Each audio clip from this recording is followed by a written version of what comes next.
嚟到第五條呢一度呢，咁我哋就首先第一句就講到4樽嘅 apple juice 呢，就比起3樽嘅 orange juice 呢，就貴5蚊。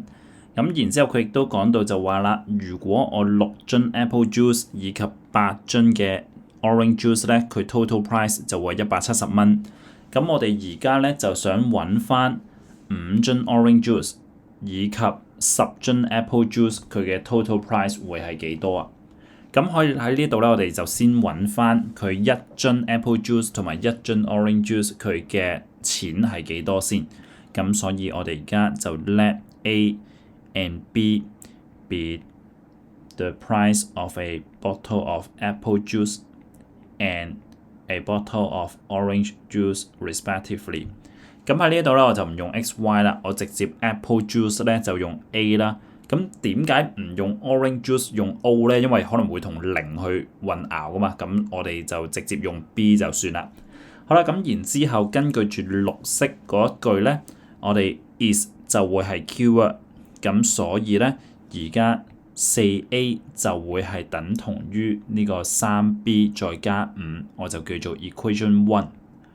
咁跟住第二句亦即係橙色呢一句咧，佢就話6樽嘅 apple juice 加8樽嘅 orange juice 咧，總數就係170蚊啊嘛。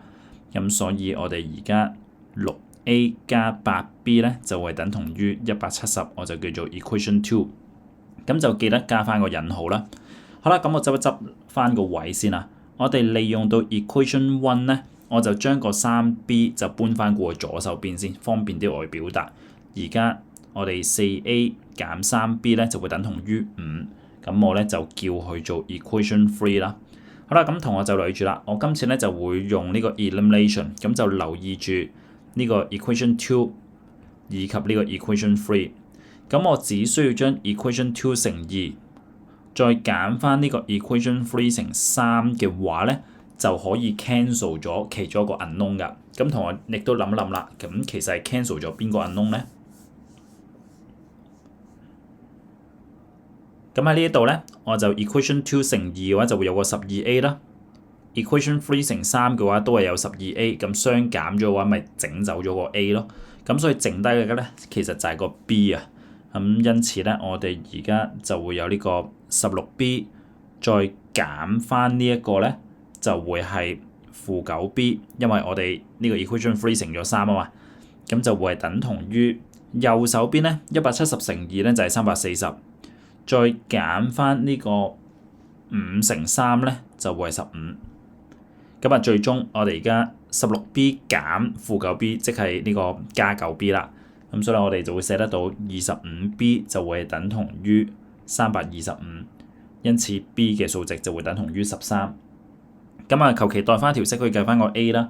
咁我今次咧就擺落去呢個 equation 1當中。咁因此咧，我哋而家 4A 就會等同於3乘13再加翻5，因此我哋就會計得到 A 嘅數值咧就會等同於11啊。咁但係今次咧我哋唔係計 A 同埋 B 喎，我哋係計5樽嘅 orange juice 以及10樽嘅 apple juice 佢嘅 total price 會係幾多？